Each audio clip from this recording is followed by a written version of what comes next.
Hello, welcome to Bad King Brian. Today we're going to be looking at Halloween. Is Halloween the perfect Halloween movie? Now, Halloween was not the first slasher ever made, but it was definitely one of the most influential slasher films that helped kick off and popularize the slasher genre. We start with the absolutely iconic theme and intro, zooming in on a pumpkin to create the shape, also known as Michael Myers, while he's holding a knife. But I'm sure most of you knew about that imagery already. So let's cut to Halloween night 1963. And speaking of iconic, we get to the opening scene of the film. The POV one-shot opening is incredibly eerie and foreboding, and it's made all the better with the film score. We get the very first kill of the film as we discover that we are seeing through the eyes of Michael Myers, who is revealed to be a little boy who just murdered Judith Myers, his older sister. A perfect start to this film. We cut to October 30th, 1978, 15 years later. It's a stormy night as Dr. Loomis and a nurse are driving to Smith's Grove Sanitarium. We get a little bit of an introduction as to what to expect from Michael from Loomis, as he refers to Michael as an it, rather than the patient. Don't underestimate it, Don't you think we could refer to it as him? if you say so. The compassion's overwhelming, Doctor. He also brings up how the patient, or it, hasn't spoken a word in over 15 years. And both are on the way to pick up Michael because they're going to take him to Hardin County because Because that is the law.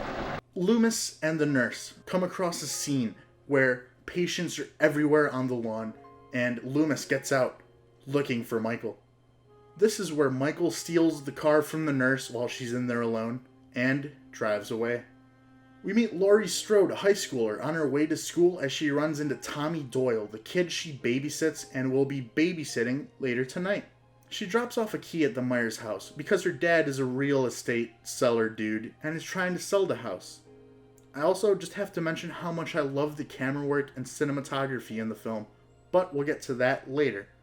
We then cut to Loomis, who is about to head to Haddonfield to follow Michael, and he drops one of the most memorable lines in the series. I told them how dangerous he You was. couldn't have. 2 roadblocks and an all-points bulletin wouldn't stop a 5-year-old. So good, they even used it in the Rob Zombie remake. Complete profile. 2 roadblocks and an all-points bulletin wouldn't stop a 5-year-old. We cut to Tommy Doyle alone as some kids are harassing him, and Michael scares one of the bullies.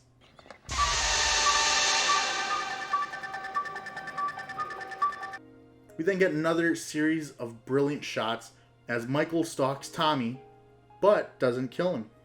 Loomis then comes across an abandoned truck and finds evidence that Michael was there.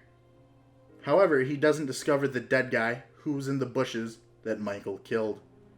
We are then reunited with Laurie, who is walking home with her friends Linda and Annie. Ah yes, teens smoking in the 70s. You guys remember that in the 70s where high schoolers would smoke? I don't remember because I'm not that old, but sure isn't a lot of movies. Michael drives by the girls, and this shot is personally one of my favorites, and I find it to be the scariest shot in the film, even though it's broad daylight. Michael slowly driving by, you can kind of see the outline of his mask. It's pretty scary. And Annie yells at Michael saying speed kills, and this one line really irritates me. Like, Michael isn't speeding at all. In fact, he's going at a snail's pace. He's definitely going under the limit when he drives past them. He speeds up a bit, but he's going like what? 20, maybe 25 miles an hour? That ain't speeding. So either Annie drives like a grandma, or she's just really bad at judging speed. And we get many more shots and scenes of Michael stalking Laurie. Does Laurie have an Annabelle doll in her room? Are we getting a Conjuring Halloween cinematic universe? That sounds dumb, but it does sound like something Hollywood would do. Anyway, Laurie is then later picked up by Annie, and we then cut to Loomis visiting Judith Myers' grave, only to discover that the headstone is gone. Michael has definitely been there. He came home. Laurie and Annie then proceed to spark it up, baby. A420, you know what it is. Anyway, the two are followed by Michael in his car. However, they don't notice him, and Don't Fear the Reaper by Blue Oyster Cult is playing on the radio.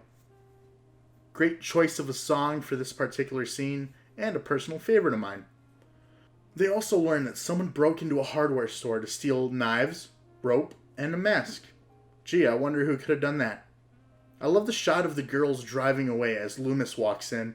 Michael also drives right by Loomis, which is pretty cool.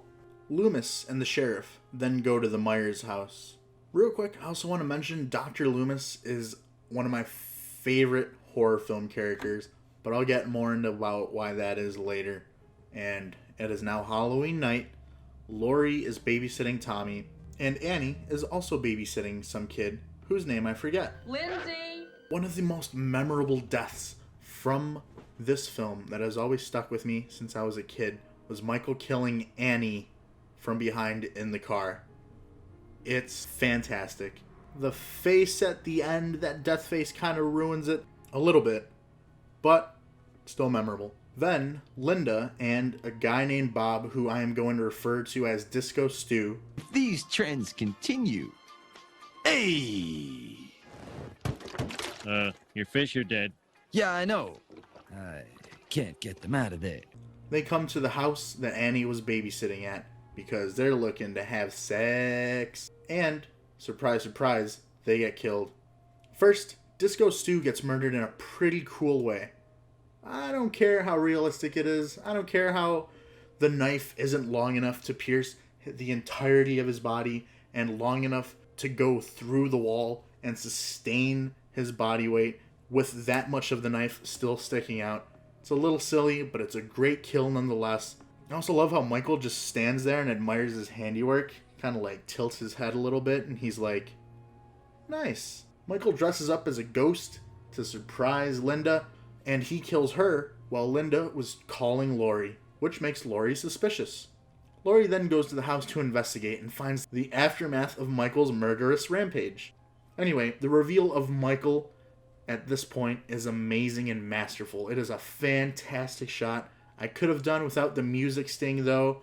With the music sting, it makes it a little too obvious, and I could have done without the music sting, but that's just a minor gripe.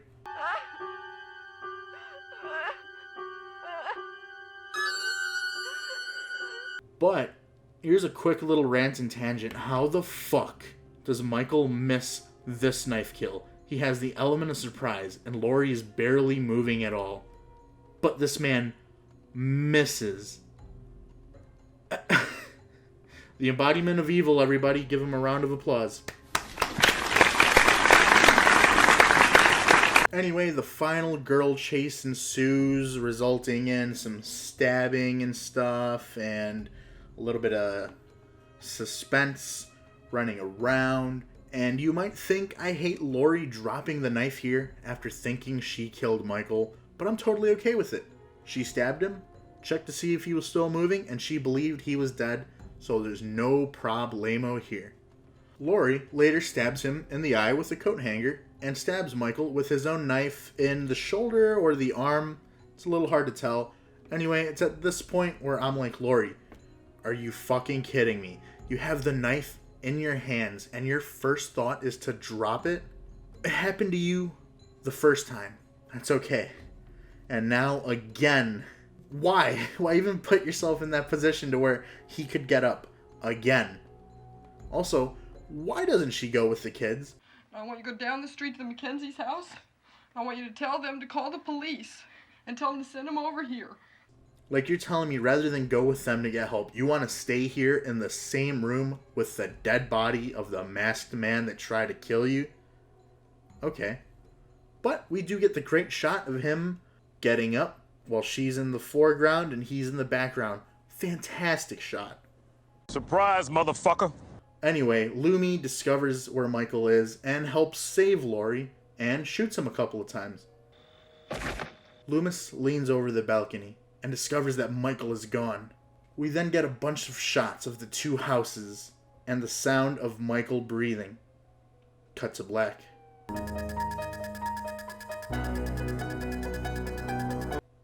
perfect ending for this film. When I think of perfect endings to movies, I would say this is on par with RoboCop, which you all already know I think has one of the best endings to a film ever. Both films have perfect endings to their respective films in their story and genre.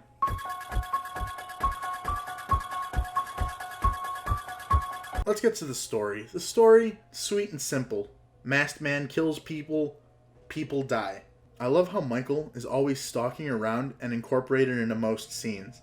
Like, he's always incorporated somehow, one way or another. He's either mentioned or off in the distance somewhere.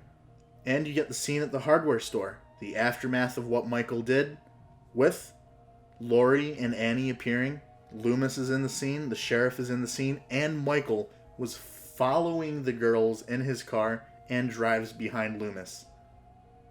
Michael is always somewhere and always incorporated, and I think that's great.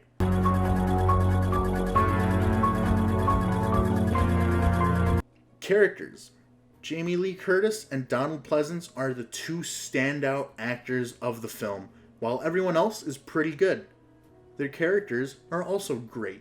Laurie being a sweet, innocent teenager who's too scared to ask out the boy she likes, having to go up against a serial killer, that's a great little character journey, and she is played excellently by Jamie Lee Curtis, who has continuously owned this role multiple times in 5 different films as of right now, 6 with the upcoming Halloween Kills.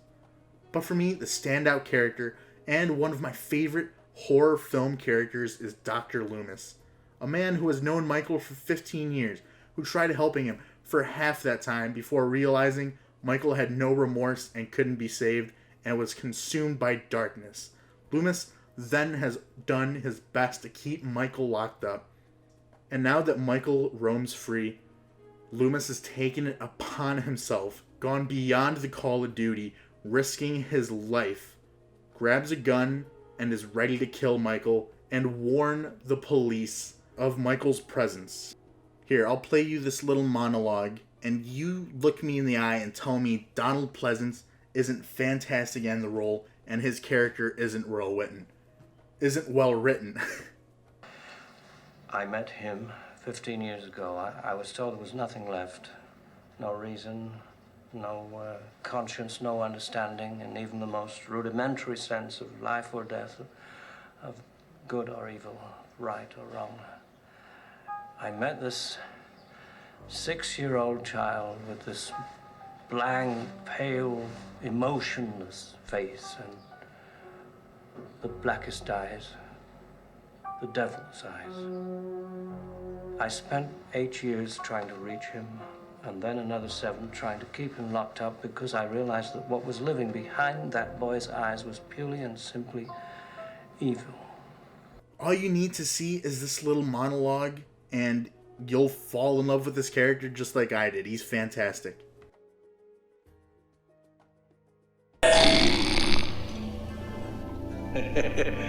Gotta buy groceries. We gotta pay the...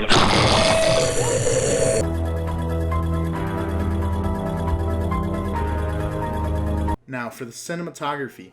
Early on, the cinematography really helps add to the mood and set the location/suburban feel. There's houses everywhere, yet it feels so empty. Sure, you get a couple of shots of kids trick-or-treating, but it's only a handful and maybe 3 shots. It really helps feel like Laurie has nowhere to go for help when shit actually hits the fan. As demonstrated when she is ignored when she tries to knock on someone's door and they turn off the porch lights. The cinematography is great. I love the camera movement. I love so many of the shots in the film and the amounts of one-shots. It's fantastic.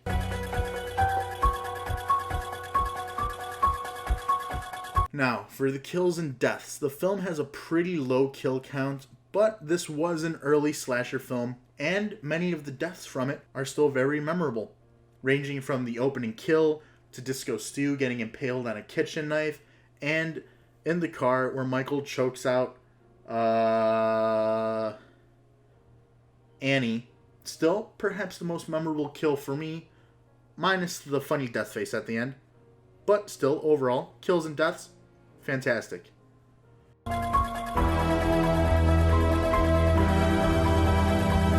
Now, I should state that while I have shown nothing but praise for the film so far, it is not a flawless film and does have some problems.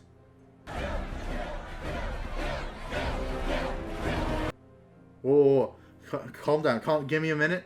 Put the pitchforks and torches away, and let me explain myself, please. I promise you won't regret it.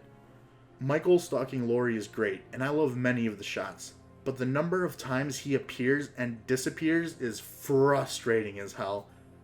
I blame Halloween for the dumb teleportation power many horror film villains have. There are times when Laurie doesn't even take her eyes off of him, and he still just disappears. Did he walk away? Did he teleport? Was he picked up and anally probed by Martians? Even when Laurie doesn't take her eyes off of him, she doesn't react at all. There's at least 2 different occasions where she should have seen him run, walk away, turn, or disappear, but yet she has no reaction at all.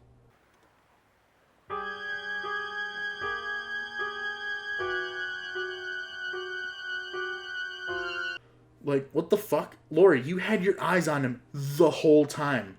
Did you forget your glasses at school or something? Thank God you found them in time for the 2018 sequel, reboot, requel, whatever. Way too many horror movies today do the same thing, and I put the blame on Halloween for popularizing this trope, just like how I blame Shenmue for QuickTime events in video games. Look it! Nice! I'm also not a huge fan of what I'm going to label Michael's spectacle. He hangs up Disco Stew, and even admires his handiwork, only to later hide him in a closet. He sets Annie up in bed with the tombstone of his sister. He hides Linda in a closet or something, only for Laurie to discover all of this. Like, say what you want about the guy, he can put on a hell of a show. And this one's a small gripe, but it's always bothered me. I hate the reveal of Michael's face. I don't like it at all, and I think it should have been kept out of the film entirely. It helps to humanize him and make him less scary. I don't like seeing the shape's face because it is a reminder that he is human. Also, his nickname, The Shape, it's shitty and I hate it. I'm just being honest.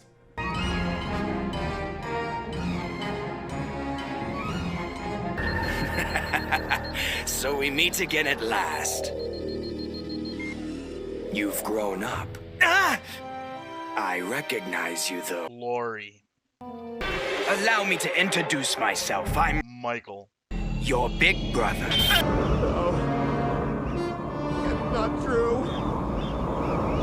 That's impossible! Search your feelings. You know it to be true.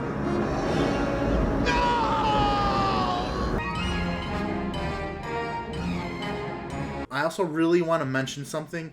It's not something that I hate about this movie, but it's something that I hate about the new Halloween reboot, sequel, requel.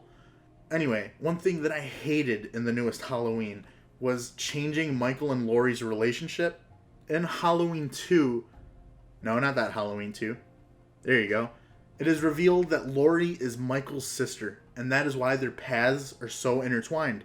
It becomes the crutch of the series, as later we get more films where the siblings face off, and we get Laurie's daughter, aka Michael's niece, as he stalks her. And for the Rob Zombie Halloween reboot films, they kept the sibling story arc in.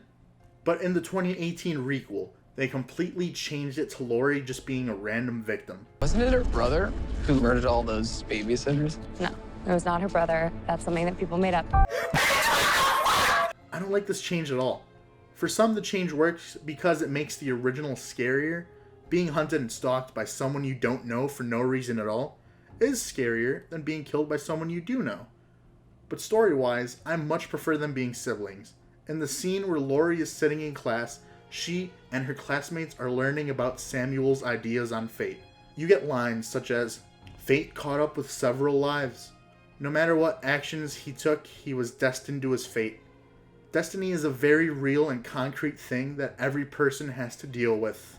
Costain wrote that fate was somehow related only to religion, whereas Samuels felt that Well, fate was like a natural element, like earth, air, fire, and water. That's right. Samuel's definitely personified fate. In Samuel's writing, fate is immovable, like a mountain. It stands where man passes away. Fate never changes. And fate never changes. So, this scene in class becomes integral to the story and almost foreshadows that Laurie and Michael's paths crossing was fate because they are siblings. It is by fate and by blood that they have been bound. It is by fate that they are destined to fight and kill each other, kind of. In killing his sister as a kid, Michael's life is bound to hunting and killing the last person in his bloodline / family, his older sister, Laurie. Or younger. Wait, no, I think she was younger. Whatever. This makes the story more personal and more interesting at this point. Michael is a malevolent shape, forged by darkness that can't die. Oh, but making him Laurie's brother, that's a little too far-fetched and unrealistic. Him being her brother makes the original Halloween make much more sense. So you're telling me this inhuman shape, this personification of darkness, goes after some random girl who walked up to his house? Because she walked up to his front doorstep, he stalks her, kills everyone in her circle of friends, puts on a show and tell extravaganza, and then goes after her? He's just doing this randomly?